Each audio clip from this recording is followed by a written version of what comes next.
Perfect. Hello, everyone. Thanks for joining us again for our 108th uh, Learn Fast webinar since we started our series. We've been having a great time with these, just tons of great informational webinars where we talk to all sorts of different people that are using data, and today is going to be no different.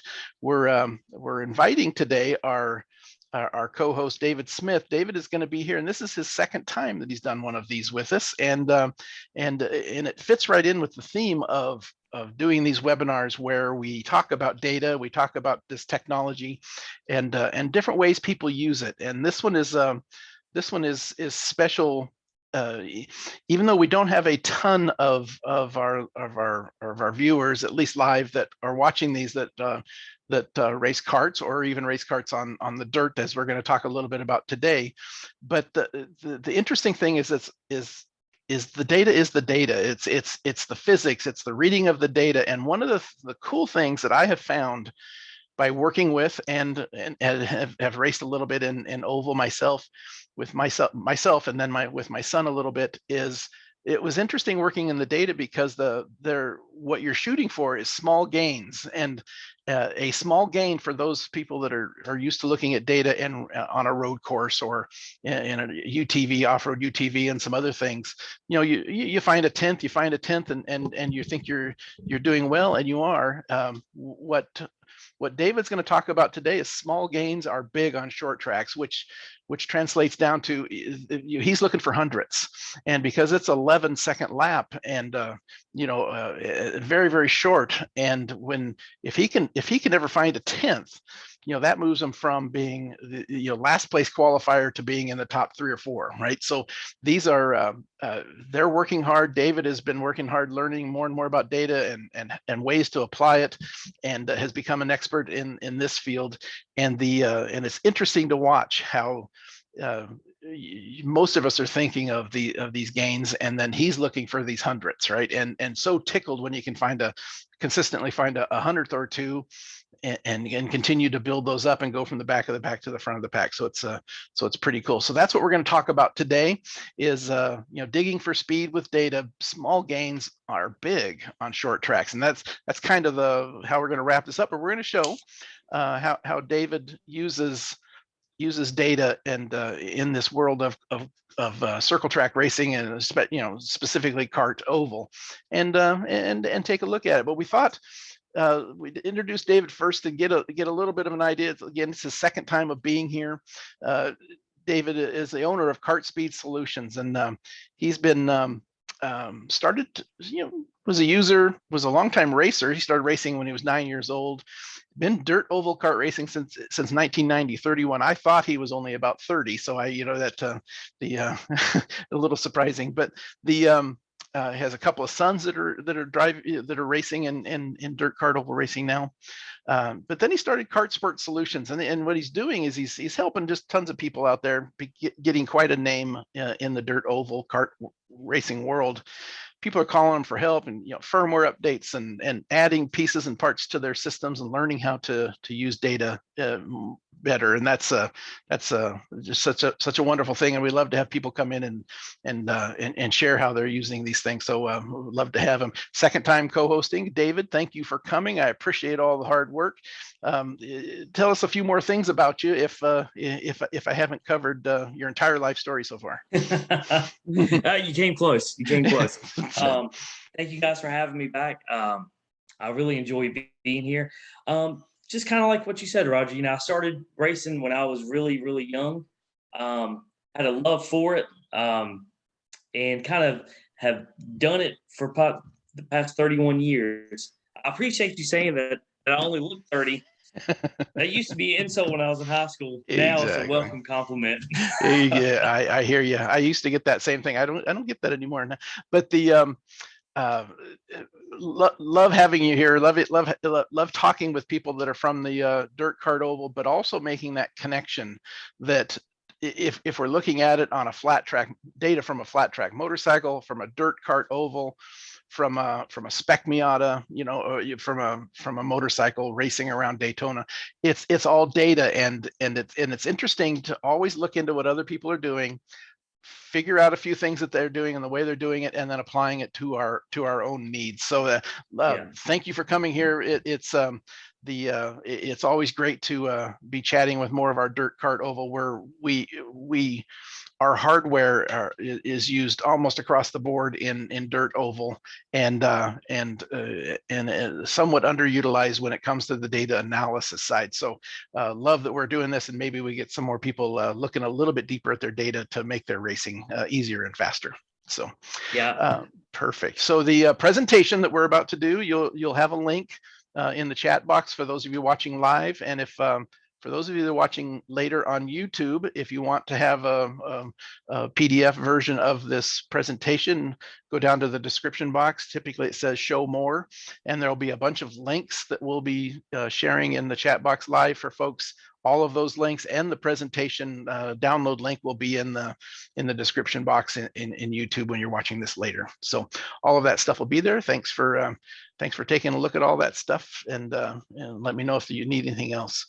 The first thing I would like to do as we kind of get started, since a good chunk of folks here that are watching us and watching this on YouTube later don't understand quite that much about dirt oval carts and where they are today, and some of the technology that's involved. And I thought we'd just take a couple of slides, show some pictures. There's not even any text on these things, but just talk a little bit about dirt carts and your experience with the technology and things that are changing and what's happening in dirt carts. What are we looking at here in a couple of these pictures here?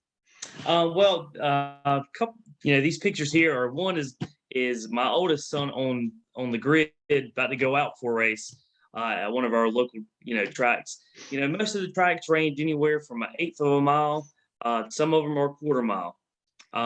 They have raced a couple times on like a 3/8 mile, but not very often.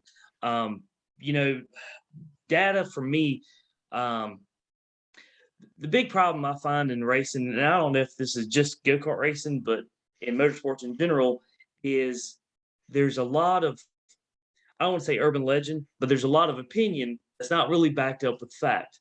People come off the track all the time going, "Oh man, it was so fast," or "Oh, it felt great," or there's been times I came off the track going, "Oh yeah, that was a pole lap." Or there's been times I've watched my son run around there and go, "Oh yeah, that was going to be on the point," and come to find out it's the slowest one of the field. So yeah, I've been there. Dad's lying eyes, right? Dad's lying eyes, right? Yeah. But data helps bring evidence, concrete facts to what's going on, because the great thing about AIM products, microns, all of it, is that it doesn't care about your feelings. It tells you the truth. Yep.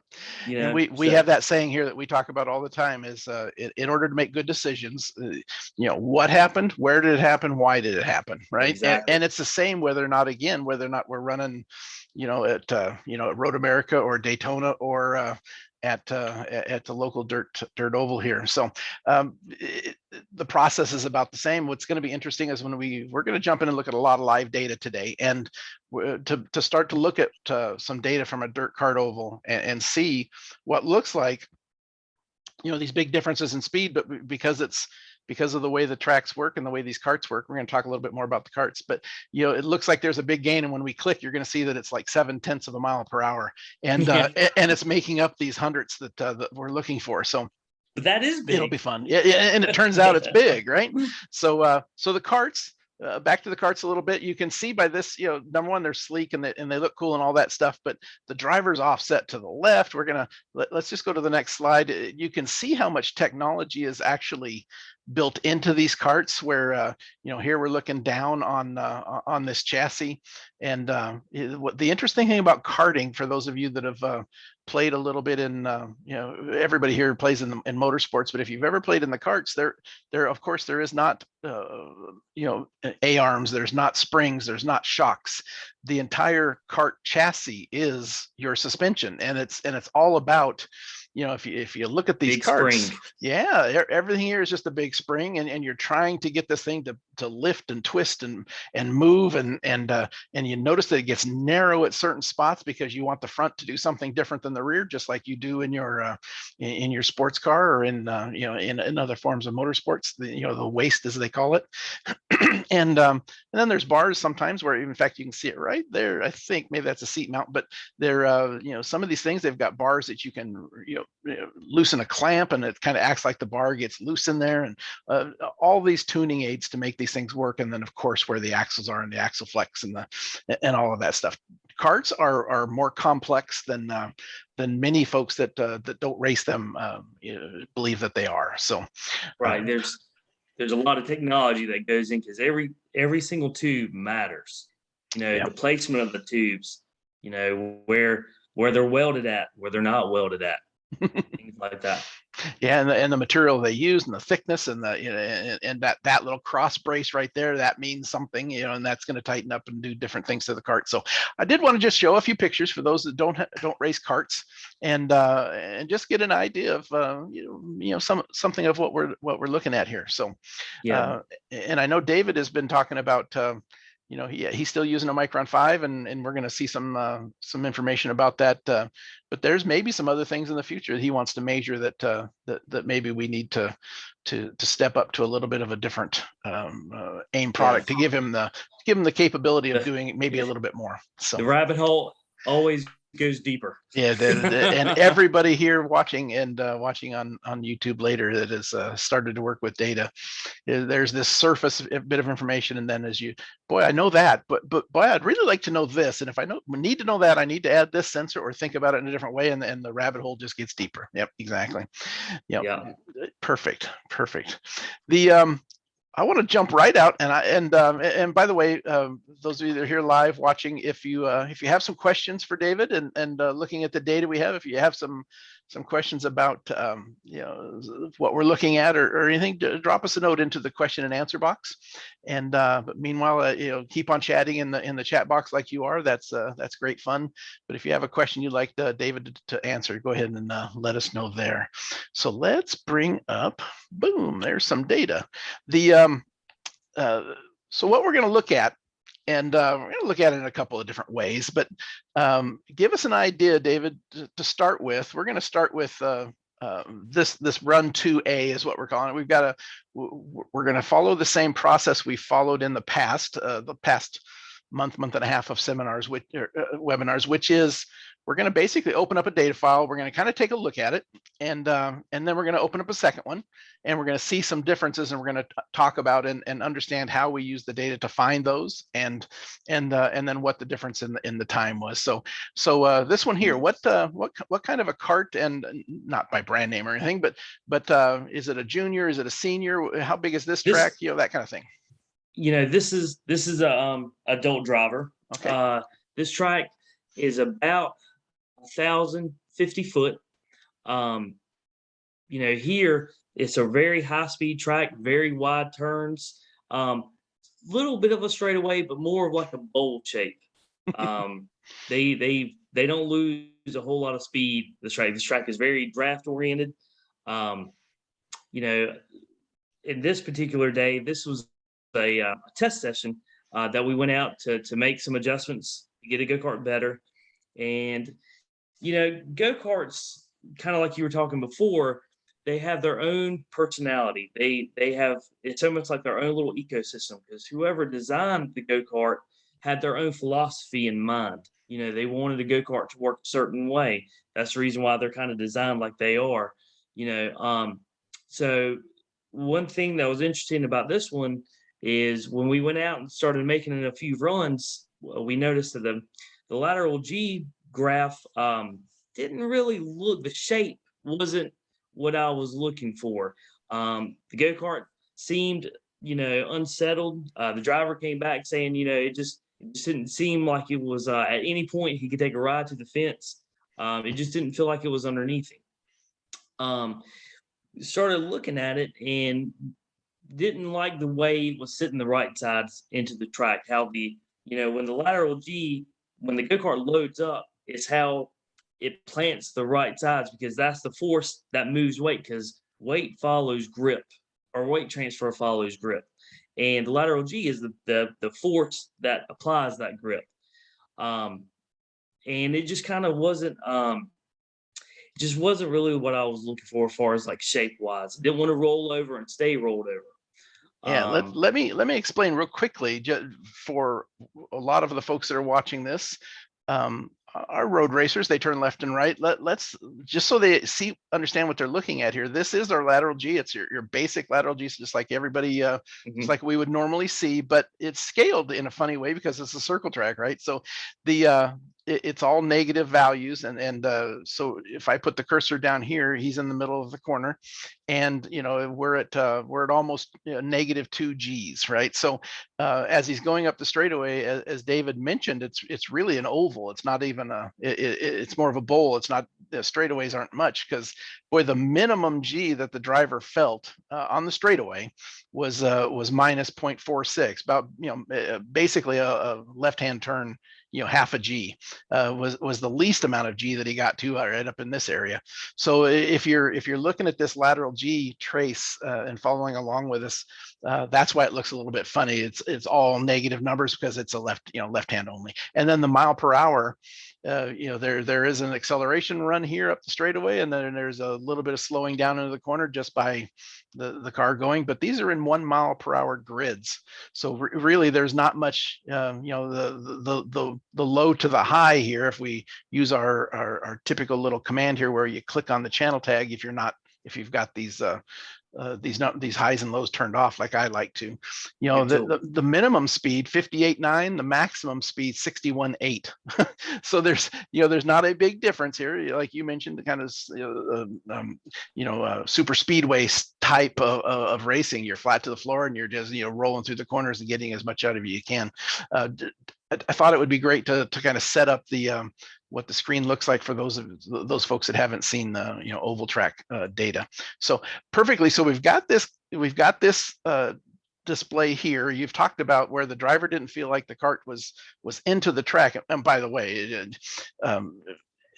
I went past it pretty quickly, but we're talking 2 G's on dirt, right? Yeah, everybody think about that a little bit. Those of you that are out there racing, it takes a pretty high cornering force car with slicks to get anywhere near 2 G's on pavement. So it's these things are beasts when it comes to going around a corner, and you wonder why these guys come out of these things if they've just a little bit of a mistake somewhere along, and they can crack a rib. So there's a lot of force happening here. So you talked about and you can kind of see this thing's releasing and going up and down, loading and unloading. Yeah, loading and unloading, and it didn't quite feel right. So I think what we'll do now is we'll open up that second test, and let's you made a change, and we want to go look at the data now and understand, okay, well, what does that look like? So if I go to run, this is the part I'm excited about. Yeah, exactly. And so if I bring this guy open, and we'll do the per lap color, just so we can kind of see it. What we have here is a yellow and an orange, and the one we looked at first was the yellow one, and now we've made a change, and you can see rudimentary. I'll kind of start it off. Rudimentary data, I always look at the speed trace first, right? And here we've got this, the red or the orange line is above it. It's a little close here, in over here in the middle of 3 and 4, but there's been an improvement, and visually we look at that and then we go like, oh wow, look at that, that's pretty good. But if I put the cursor here where it's pretty wide, we're talking 1.1 miles per hour, and that's not much in what most of us that are thinking of this as far as data. Boy, we're always looking for 3 or 4 miles per hour, and then it's a short percentage of our lap time, and this is a small amount, and it's making this time compare bar just be working the right way. And if we get all the way over here to the end, you have gained a 1/10 with this change, right? Yeah. And a 1/10 may take you from qualifying 25th to qualifying in the top 5, and or maybe from the bottom totally to the top.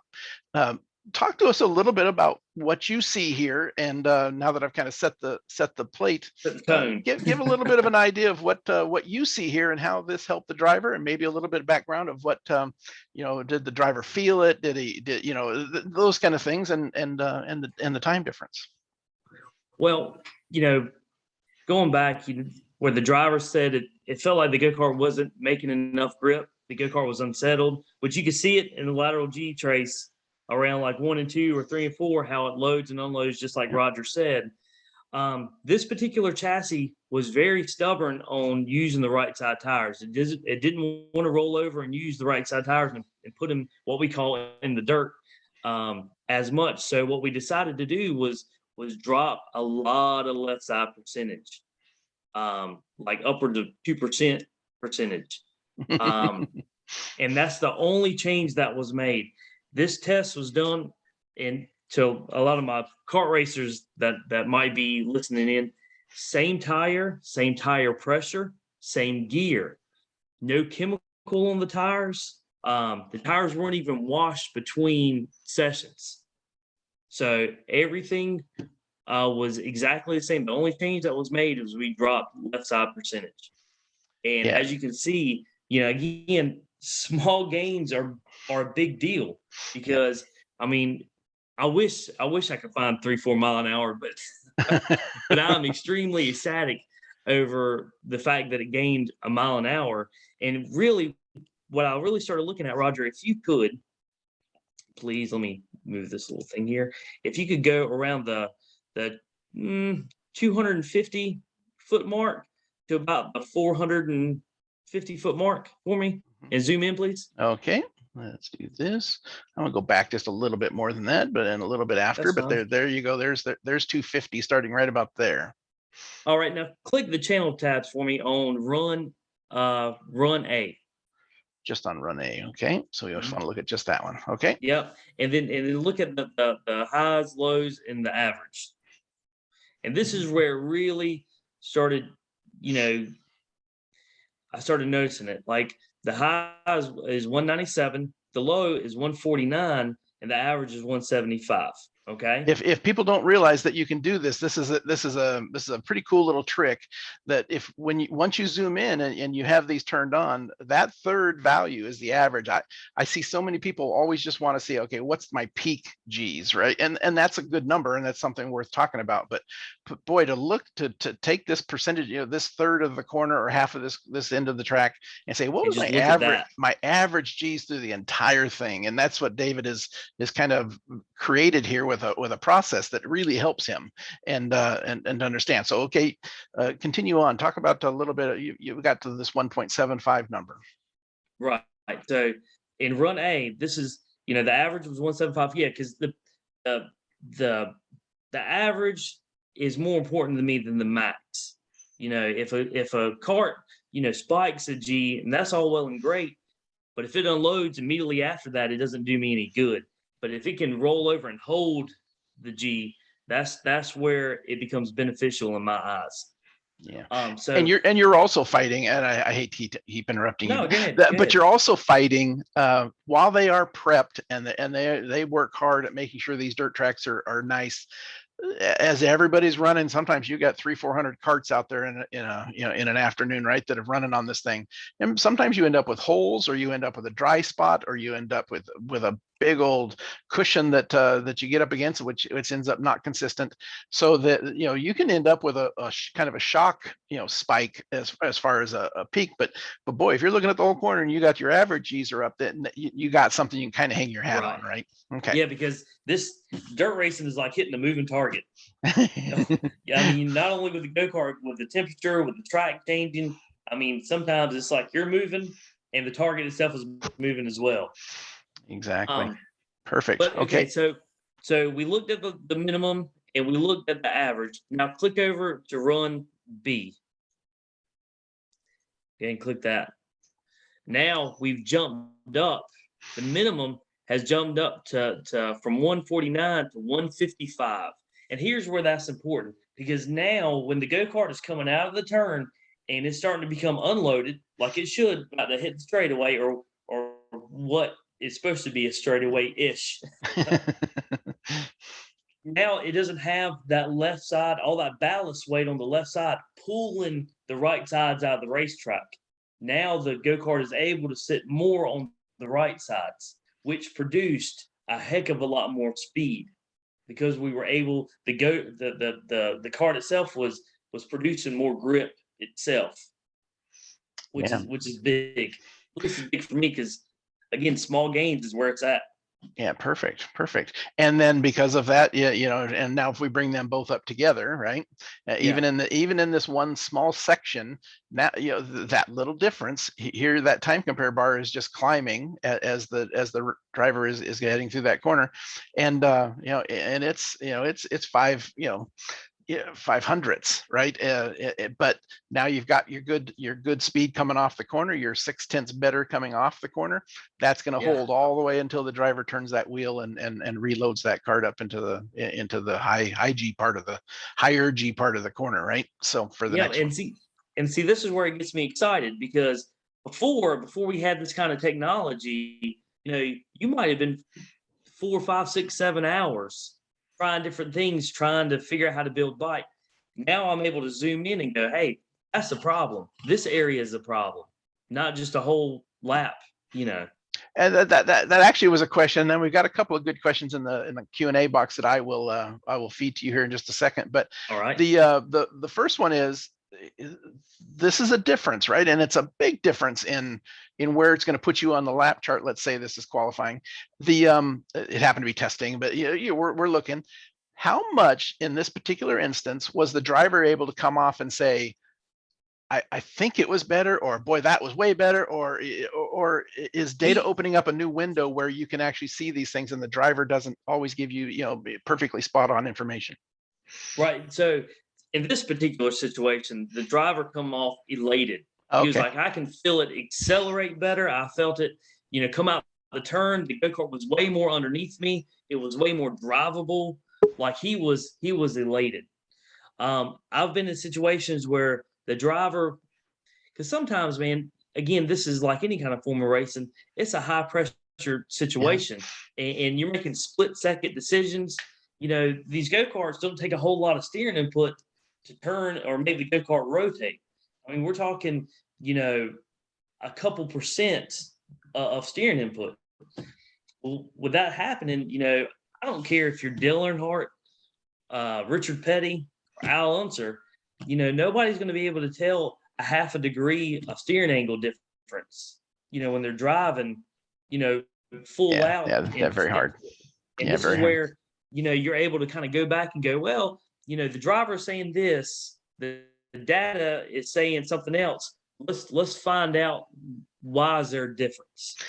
And this, my guess, and you're, number one, you're showing your age a little bit by your 3 comparative names you dropped there, right? Bad, but I thought that was kind of funny. But so here there was a driver comfort that came from this change that you made, and there was a speed change. But so what would be the next step in this particular case? The driver's now more comfortable. Would you send him back out to try, maybe some different lines to make it to find that speed? Would you change some gearing, to take that comfort and convert that to even more speed? What would your next step be? Well, I am of the philosophy of John Block, like he said last week. I push it until it slows down. If it got better this way, well, then let's go a little bit further and see if it gets even better. Because obviously, another side of data is you're able to figure out the personalities of these chassis and what adjustments really do work and some adjustments that the chassis is numb to. So I found something that the go-kart responded extremely well to. So my next goal would be to push it even further. Unfortunately, during this day, this was like our last run of the day, so we weren't able to go any further than this. But that's my philosophy is if I find something that the go-kart reacts really well to, then I try to go even further until it starts slowing down. Then you find that edge, and then you bring it back. Yeah, it's exactly what John Block talked about last week in our in a webinar that we did, where he's talking about cinnamon rolls. Cinnamon rolls running out of brain power. But the thing where you make a change, and if it went the right way, it's imperative that you continue on down that road until it stops, right? Until it Right. peaks and starts down the backside. Your job is to find the peak and where it found. So your next change here would be say, okay, well, he got more comfortable and he got faster. With 2% change in our left side weight, we're gonna double that. We're gonna try 4, and let's see where it goes. Right. Yeah. The Let's see where the limit is. Let's talk, because we're talking about folks that don't know this stuff all that well. Joe asked a question. What do you mean by Okay. dropping the left side percentage? And I'll take a quick layman's view of it, and then you give us the detail. But Sure. because it's a left turn only game. There, we put them on scales, and you're weighing the right sides and the left sides, and typically things change depending on how your car's set up. You want more left side weight, because as you're keeping that left side down, and so when you get in there and you load the right side, you don't want 75% on the right side, because the left side tires will be doing nothing for you. So we're often moving way more and more left side weight to make it where it really handles good in the corner.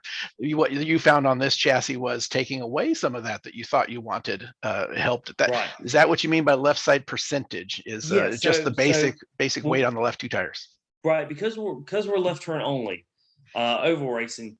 We weigh out the go-karts before we go racing with static weights, and that's to counteract when the weights turn dynamic. When centrifugal force hits them through lateral G's, you try to overcompensate. So when the force does hit it, you can control how much grip, or how much grip the actual go-kart is making. And most of the time, like Roger said, in oval track racing, you try to run as much left side as you can, because that means it keeps the go-kart as free as possible, which means it doesn't want to bog down the turns, because too much grip will slow you down as well.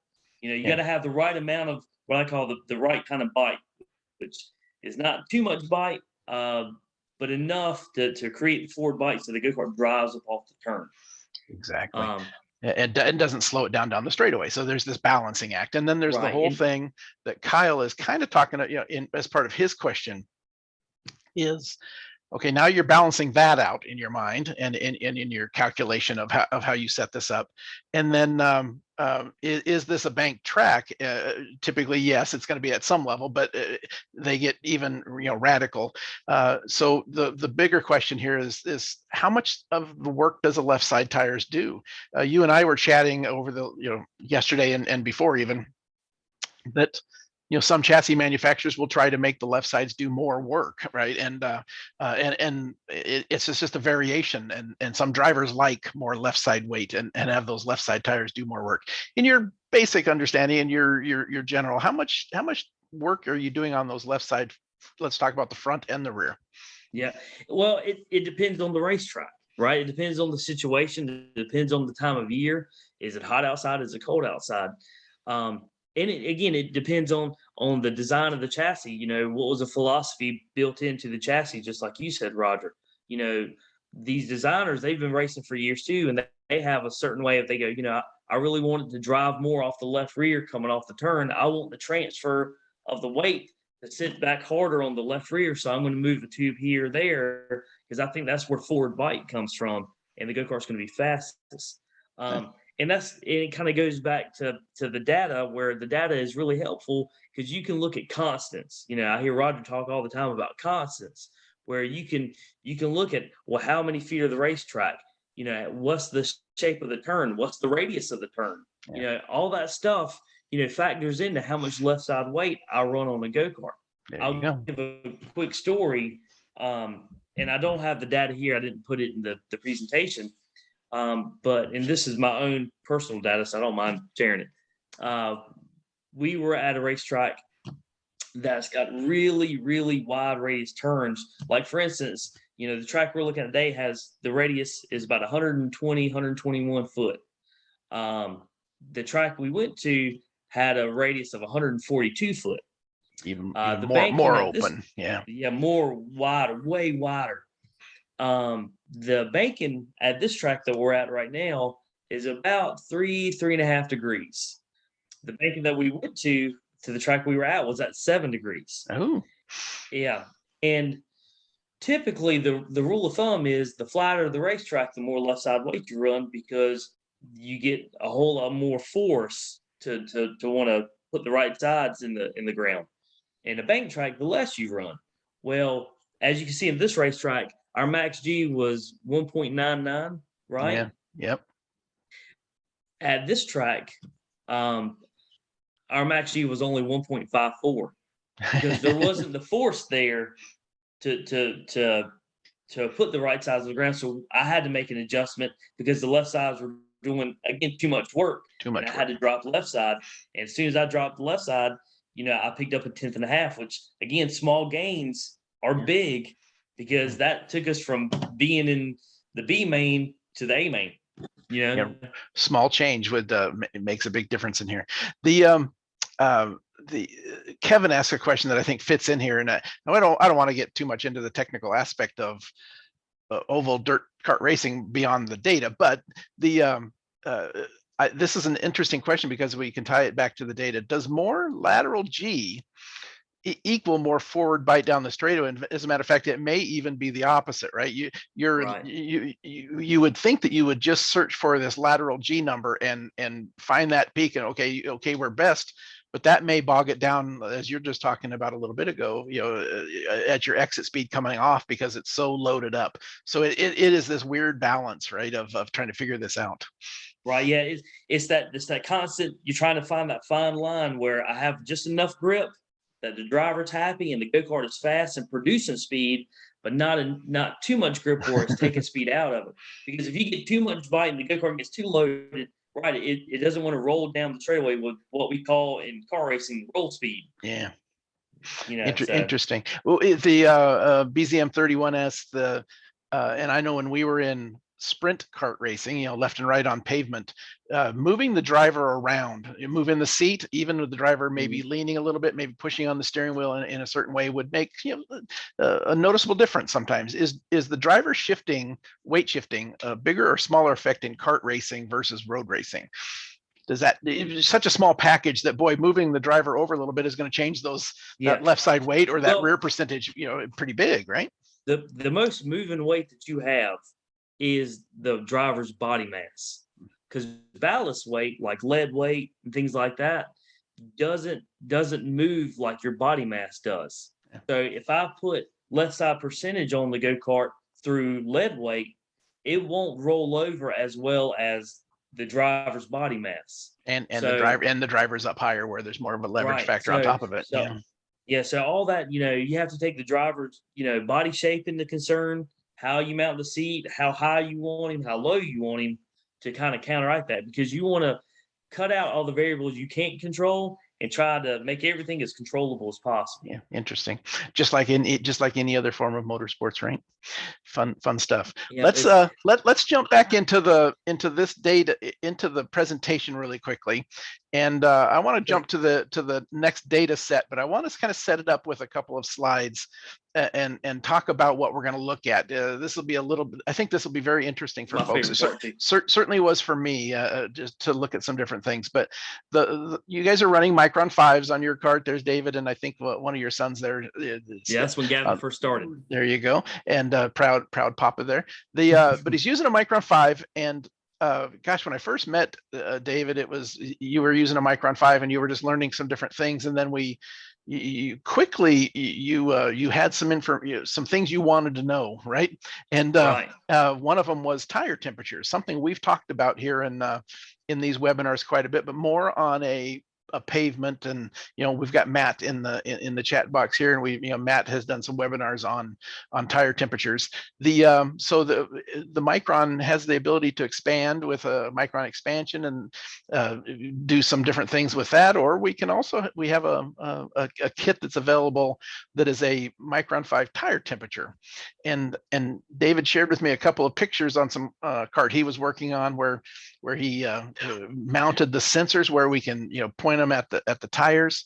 And something he did, which was kind of funny, which is a little bit of a touch on what we just chatted about, was those left sides, and I don't think you mentioned it here, but you mentioned it yesterday, that left front, while it's there and while it's doing some work, it is the least of the ones that is of the big concern to you. As you know, sometimes that left front will be will even come off the ground in certain times. Yeah, there's So many times where we towed the left front 2-3 inches off the ground yeah, sometimes. so that when you buy this kit for your Micron 5 for karting, it comes with 4 sensors. So what Very David easy to did, use. and one of the things, you know, he joins us and watches a lot of these other webinars. And one thing he learned from Matt Romanowski when Matt talked about temperatures is taking one of the temperature sensors, which you can see down here, and pointing it down and getting track temperature.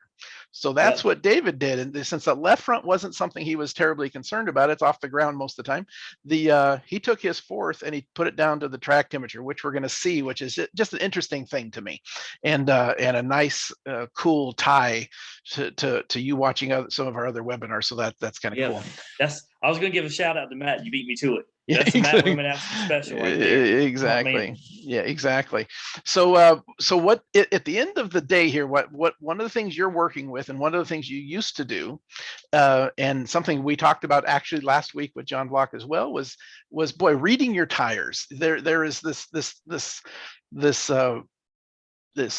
this black art. I know when I first got, I came Black from off, magic. yeah, I came from off-road racing and then went into karting and then into sports cars and some other stuff. And while I could read my tires in an off-road, it was mainly for wear and, you know, when should I, cut them and get some more biting edges back. But in the pavement side and on slicks, and in this case dirt, but slicks nonetheless, you do what you call chalking the tires. Still doing it, I'm sure, but it is in addition to your tire temperature thing that we're going to talk about. But Right. I thought it was important enough to show. Every time you go out, you chalk the tire. Talk about what we're looking at here in our 2 pictures. Well, one of the most important things I feel like in dirt oval racing is how the tire is loaded and how the go-kart uses the tire. Because if a tire is not properly loaded, then the go-kart's not going to get full benefit of that tire. And pretty much when you chalk a tire, you can see the footprint of the tire, because when the tire gets loaded down, it starts distorting and moving around. The sidewalls crunch up. You know, if a tire is loading properly, what I look for is to make sure you have about a half an inch of chalk still left before the outside corner, which is in the right picture. Because anytime that outside corner touches the racetrack, you're killing exit speed. Yeah. You know, a lot of times if the outside corner is touching, that means that the inside corner is not loaded as much, and it starts becoming lightly loaded. So that's one thing that I really look at, because if the go-kart again is not utilizing the tire and the contact patch like it should, then the handling characteristics are going to be wrong. Your speed's going to be off.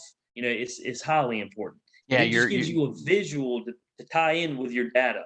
yeah, you For might what's be actually you might be going on. chasing the wrong problem, right? You got to get Yeah. one part right before you can move on to the next part. Because is this typically, somebody was in the chat talking about it here, is this typically an adjustment that if you've seen that this was happening, you probably have too much air pressure, that is what you would change, or is there No, a I look chassis at setting thing? yeah, I'll more or less look at front end geometry, stuff like that, camber adjustments. Like Okay, gotcha. for picture purposes, this is a right rear, and I chalk the right rears just as much as I do the front, because I want to see how Yeah. the go-kart is sitting on the right rear. But a lot of it has a lot to do with front end geometry, how Right much front. caster angle you're running, camber Gotcha. angle, things of that nature. Okay, perfect. Just I thought it was just an interesting thing. We talk about data here a lot, and a lot of it's electronic, but there's many other things that you can be keeping an eye on. It's just kind of an interesting thing. And I think I think there was a shot here, and I don't want to go way back, but you had one of your pictures had a slide that you could actually see it, because you mentioned to me that you mark these, and then if on your second one you start to mark the time or the run number, Right. and you end up with marks all the way around as you've run these tires through the day. So I'll mark it, and then I'll put the run number, and then mark it in a different spot for the second run, especially at a test session. It's most valuable at a test session, because then you start, when you start making changes, you see how it affects the actual tire and how again, how the go-kart is loading and unloading, which you'll see uh, a, a big deal in the next, when we start looking at the next data that we're about to go into, Okay. where, tire temps and stuff like that, and how the tire is loading makes huge time differences on the racetrack. Small differences, but huge differences. Well, then let's just jump into that data. So let me close these two tests here, run 2, and let's open up run 1. I have them numbered in a funny way, but that's we chose to do it this way. So I'll open them both up, but we'll just look at run 1A to begin with. And I've got a user profile. Let's load up just a basic temperature and a basic speed, right? The oops, I thought I was on one of them. Here we go.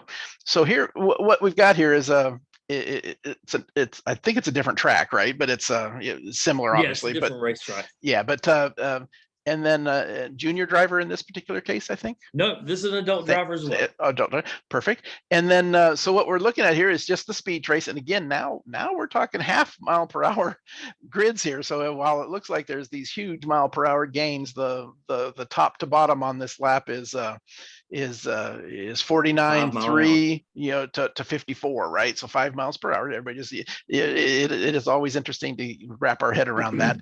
But what's fun to look at here is we're looking at the front, the right front FR is this yellow line, and the right rear. And talk to us about temperatures. We got about 5 or 8, 10 minutes to walk our way through this bit of data. But talk to us how you look at tire temperatures on a dirt kart oval and what you're kind of thinking about doing. Well, tire temps on dirt kart racing is a little bit of a lost art, because with the type of tire they're utilizing now with synthetic rubber, it dissipates heat so fast that before, just like asphalt racers would come off and you have a tire primer and you check it, by the time you're able to check it, the tire is back to room temperature. Yeah. So it's really hard to check it. And this is where this becomes very vital. One thing that I look at is, it tells whether the go-kart is pushing, has some understeer or oversteer. One of the things I look at is the difference between the right front and the right rear. Typically, I like to see the right front a couple degrees cooler than the right rear, because heat comes from a tire sliding and building friction across the racing surface. So when a tire starts building heat, that's because the tire is sliding. If the tire has got grip and biting, then the temperature is going to be lower. So that should be able to tell you, what the driver is having to do, what the handling characteristics of the go-kart, and what the go-kart's trying to communicate back to you. Because like a friend of mine used to tell me all the time, the go-kart is trying to talk to you. It's trying to tell you what it wants. So this is a really good tool to help you communicate with it. And just looking at the data we're looking at, let's make sure everybody's up to speed. We're, here it is. We're losing speed right here, right? Right. But the driver probably is flat on the floor, right? Or very little lift, if any, right? He had to lift it a couple times, but not much. Okay, not perfect. Much. Just rolling out just a little bit and back in. Most of the speed is being drawn out by just the G forces and the force of going into the corner. Right. Okay. And in the junior class that I know that your son runs in, they'll be flat to the floor for the entire 15 laps or whatever it is, right? They never come off the floor. So we see some so we see some speed drop, and we see the right front tire gaining a lot of heat. Boom, there's it pop. You can see exactly when it starts to go up in temperature is as you mentioned, directly related to you have found, and it makes sense to me too, is the driver turns in, it starts to load that front tire, there's a slip angle that happens, and he's trying to turn the tire on the ground, and it starts to slip across instead of just roll along, and of course surface temperature is going to go up, and boom, we see that. So what you're looking for is the correlation between the rear and the front, and and that gives you this balancing act of, is that slipping the front going in, or is it slipping the rear going in more through the entire corner? And then what adjustment can I do to bring this out? And as you mentioned, you typically want the rear to be a little bit higher, because it's a little bit of a more free kart, is able to carry more speed down the straightaway. So you start to look at this real quickly, and so what you've built is Jorge Seegers has taught me a bunch of things, and Matt and Peter Krause and some of these guys that have come in here and chatted with us. And it's all about preparation. It's about how do I get the information faster, exactly what I need. 100%. As soon as you download the data and you start to look at it, give me my answer that I need, right? Instead of me having to look at this and go, And search for it. okay, yeah, let me do the math in my head. 123 versus 118, and and here it is back, 30 feet earlier. I want to know what happens, very much quicker. So one of the things we can do is we can build a math channel. And so what David's done here is, and you can start to see, this is just a simple tire temp difference math channel. And if I open it up real quickly, just so you can see it, it's just the front tire subtracting the rear tire on the right side. It is that basic. It's a 10 degree, plus to minus a 20-degree split that we happen to set it at here. Yeah. And so if it's above zero, if the number is above zero, the front is hotter than the rear. If it's below zero, the rear is hotter than the front. And you start to look at this, and in the two corners, boom and boom, your front tire is warmer than your rear. So the correlation there probably can be, or at least that's what we're thinking, is that this thing's got a little bit of an understeer.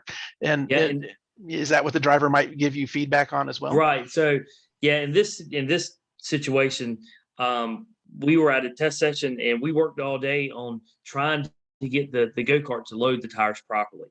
And yeah, so it was having a push issue in go-kart racing. Unless they're the big open engines where there's not a whole lot of rules, in the clone classes, these go-karts are, I don't want to use the word underpowered, but they kind of are. So when you start, seeing push and understeer issues, it really zaps it with speed. It really, truly does. And in this situation, we were talking the tires too, so we were able to see that, okay, the go-kart's not using the tires properly. It's not using the correct, tire patch. So we got to make front end geometry changes, which you can see again. The front is a good bit hotter than the rear. Yep.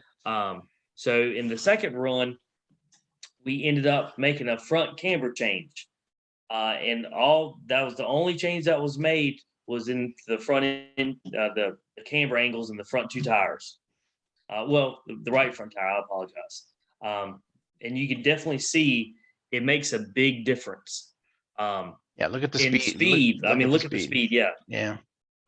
Like around the 350 mark. What are we up? We're up almost. Yeah, 1.2. Almost 2 miles an hour. Almost 2 actually. My math is never good. The funny part is it looks like it's a great big deal, and but when you actually look at the numbers, it's small, but it's a big deal. It's a big change, right? And look at the lap time difference. We're talking 3/10 here. That is a massive, that is monumental, massive change. That's mind blowing, and all that comes from is the go-kart wasn't loading and using the right front properly.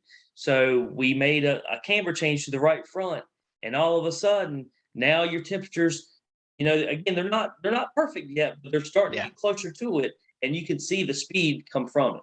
Yeah, that was the next thing that I'm noticing. Yes, it's a little bit better, and but there's still more room for improvement, right? So whatever you've done, it certainly made the cart overall quicker, but there is still some room to certainly was better in this corner, right? It's quite a bit lower. Instead of this 4 or 5 degrees, it's down almost even. But down on this other color, maybe there's a banking difference. Who knows? Exactly. Dirt tracks are hard, right? But this track that day, the turns 1 and 2 is about 2 degrees, where turns 3 and 4 are 4 degrees. Okay. So there you go. A little bit always banking throws difference. you for a loop because it's never the same. So you almost got the perfect setup down here for 1 and 2, but it's still a little work to be done down here in 3 and 4. If you can get it, you might even go the other way where it ends up being loose in 1 and 2 and neutral in 3 and 4. All part of the data. This would be a hard thing for the drivers to give really good feedback from, but you're getting this information from the data pretty quickly. I love it. Yeah.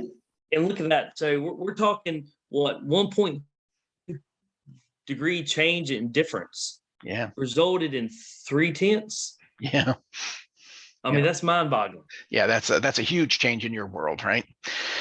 So the funny part is I'm going to jump back to just a single test here and turn off this to kind of close this up and take this to the next level. This is just something that David had presented all of this as stuff he wanted to kind of chat with us about here, and then to me, my mind's eye, and this is something David's going to work with a little bit more, but what is important to me was this transition and Yeah. and how fast is this happening, right? Both on the front and the rear, and of course on the tire temperature difference. Was it any worse than down here? Yeah, I wasn't too sure, and so your mind starts to look at these things, and it becomes the slope of that line. How bad is the understeer, right? And Right. so I put together another math channel that I called the tire temp change rate. Nothing more than, you might have seen it when I had it open a minute ago, but that channel is nothing more than the derivative of the tire temp difference. So we've got this difference, and we're trying to figure out, okay, well, where is it really jumping up, and where is it really dropping down, right? When is this? It takes the speed of that tire temp change into effect and tries to point it out to me. So if you look at it, while we were looking at this one as being a pretty big change, and it was changing 14 degrees, 16 degrees Fahrenheit change per second. That's what we're looking at here, is whenever you take the derivative, it's whatever that channel is per second, right? But the bigger one happens to be down here entering turn one. There was a point there that we had all kind of went right past because it didn't look huge, but that is where the biggest change of tire temperature as far as speed was happening. And maybe something maybe this points out a place to continue to work, even though it looked okay in that second test. You did that change for that second test, all of a sudden that corner now is not fixed, but it's looking pretty good. The go-kart is more responsive. Yeah, and now that one spot where there's some big changes that are pretty big, and they're down where we thought. So it's interesting that all of that speed did happen, and there was a change that you almost couldn't see in actually just looking at raw numbers. Yeah, and kind of what we were talking about, before the webinar is, one thing that working on this side of it, making adjustments to the chassis and being on the data side of it, is especially when you're working with experienced drivers, especially experienced dirt drivers, they always want to manipulate the go-kart to fix it. And what you see is, the driver, where it spikes, is that's the driver making and forcing the go-kart rotate. He is fixing the problem himself as a driver to get the go-kart to do what he wants it to do, which is wonderful, for the race when, you're there's nothing else you can do. But we don't want a driver to have to manipulate the go-kart. We want the go-kart to do what the driver wants to do, to accompany the driver, to work with the driver, not fight against the driver. Yeah, and that's kind of what you're seeing. Yeah. What I did is we also then took this map, the GPS map, and I colorized it with, this is good too, with this degree per second change rate, right? And I just slid back to where the car, before the tires got really really in, or the track was coming around, whatever it was, and you can kind of start to see, right, if especially if we narrow this down a little bit on the scale, you can start to see the red is where it's on that positive side, where it's jumping up, right? So you can see that the red ones are happening on the turn in, and then there's always this spot over here where we're getting it in the middle of the corner as well, right? So we've got this spike here and here. We've got two spikes on each side where the cart typically is doing a little bit of and that's where he's trying to get it to rotate where it doesn't want to rotate. He turned, and then he turned again, and probably got the car to kind of slide it, to loosen up and get where he wanted it, and then it started to tighten up, and then he had to give it another flip of the wheel to get it to rotate again, and that's what we're seeing here.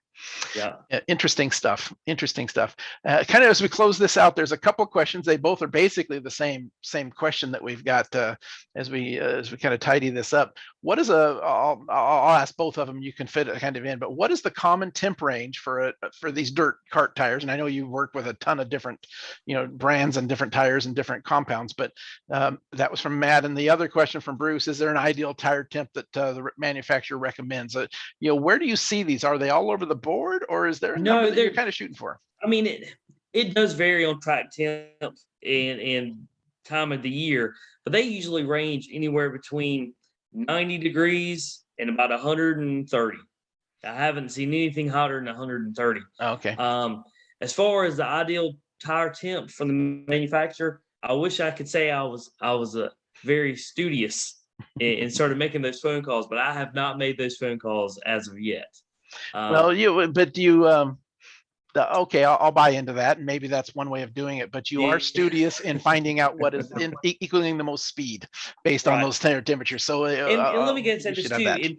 In kart racing, tire temps will vary versus how much chemical you have in the tire. That's a whole nother piece. If it has outside chemical, all that stuff, varies, and that's why you have to really pay attention to what kind of tires are going on the go-kart for a test session. You have to be very meticulous in what you're using, so. It's interesting. The one more thing I'd like to go just to kind of close this out. I went out to a larger picture of run 1A, and we could look at two. I'll open it up again before I open the channel report, but you can see the temperatures kind of come up here, and they're kind of stabilizing about halfway through this run, right? And they're going up and down in the corners, but they're holding that 115 to 120 anymore. Yeah. So you can kind of see that the temperatures have gotten to a spot. And what I want to do is I want to go back and I want to reopen the second one of that run again. I close it just to make it a little cleaner. And then I want to load one more thing as we're kind of closing things up. Yes, sorry, it was the other one I wanted. Let's chat about just one last way of looking at this same thing, but you've got your track temp sensor, which I didn't bring up, but here's the data from the two runs. You've got that tire temp difference where we're taking the rear and subtracting the front out. Positive numbers are understeer, negative numbers are oversteer. Got min, max, and average. Here's that tire temperature change rate where we take the derivative, right? So big numbers are fast changes, and then of course your lateral G's. When you're looking at this, it's kind of interesting to me. I'll throw out two or three things and let you kind of finish this up. But the track temperature, Matt's little trick that he showed us, and you went to work on and used there. You can see the track temperature is cooling off as the day is the afternoon is probably, the sun is probably setting and changing. The one that I thought was really interesting is we seen the speed was coming as the lap times were getting a little bit better. We can kind of see the driver was getting better at that understeer part, and then the change was made. Look at that, a 350. That's the average above the line for the entire lap. 2, 2, 1, 1. It seemed to be getting better as he ran. Here's the change you made, and now all of a sudden we've got this. A high 1 to a negative for the last, just a little bit loose, right? I love being able to come into a channel report. You have set up the process, and then being able to come in here and look at how it went through the entire session, or 2 or 3 or 4, and knowing what changes you made, and seeing that the averages and the peaks here are not quite as big, right? And looking all good. And then of course the G's got higher and higher as well. We look at the negative for the left-hand turn, guys. So help us talk to the kind of stuff you like to see here as we kind of close this one down. Well, and it's kind of like you said, and kind of like what we were talking about before, usually during a run, and I say usually, you see the right front, start off and get hotter and hotter and hotter, and the go-kart, will pick up a push because the right front is getting overworked. Well, if you look in run number 1 on the tire temperature difference and the average, it started off big difference and it started coming down. And why is that? It's because it goes back to having an experienced driver forcing the go-kart to rotate. So what is he doing? He's sliding the rear around, which is bringing the right front's not getting cooler. The right rear is increasing heat because he is forcing it to rotate. And I also think it's interesting too, that where the fastest lap is lap 7 in the first run, after making a camber adjustment and and loading. Now the go-kart's starting to load the tire correctly. That's where it picked off on lap one. Look at the temperature now, like you just said, it's 1.83. That's almost where it left off. Yep, and it exactly. just continued to get better. And then got better on top of it. But Yeah. even that was a pretty darn good lap right after the change, right? Yeah. It started off the bat. It started off faster and got faster and faster, Mhm. right? Exactly. So your change worked well, and probably why it worked well, because you based on some sensors you have here. So perfect. And I'm a big advocate for front end geometry changes, because again, not only does it load the tire better, but now the go-kart has more roll speed because you got less roll resistance. Yeah, and so you're faster down the straightaway on top of it. Mhm. Yeah, everything plus, right? Double Yeah. double good. The one last question as I kind of bring up the presentation back up. We kind of touched on it a little bit earlier, but Art asks, are the brakes ever used much? Is it just a lift? And when you use that brake, does it help to rotate it? Are you putting in some weird Yes. braking stuff where Yeah, it helps it? So depending on the track, there's some tracks, like there's a track called Paradise, where people they'll use the brake quite a bit, because going back to the radius size of the turns, this track that we were looking at is around about 98 to 104 foot. Paradise is 82 foot.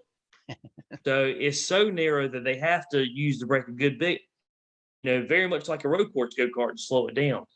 But then there's other ways they utilize the brake, like trail braking, where if the back end's trying to get up underneath them, depending on where the brake caliper is mounted in the rear of the go-kart, if it's on the left rear or the right rear, they can drag the brake to manipulate the go-kart to either settle the back down, or sometimes help it rotate, depending on which part of the turn.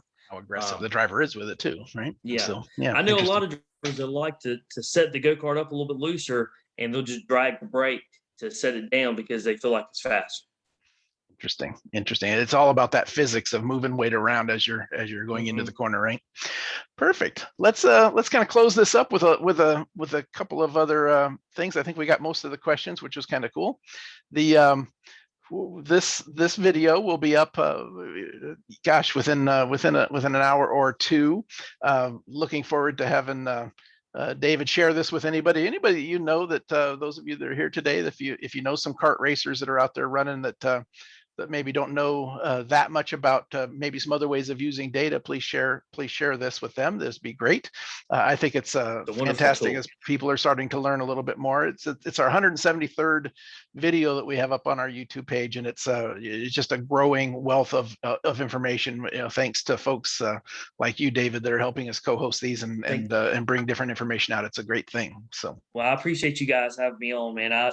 I've benefited so much from these webinars, and I hope some of this information will help others. And because data is a powerful tool.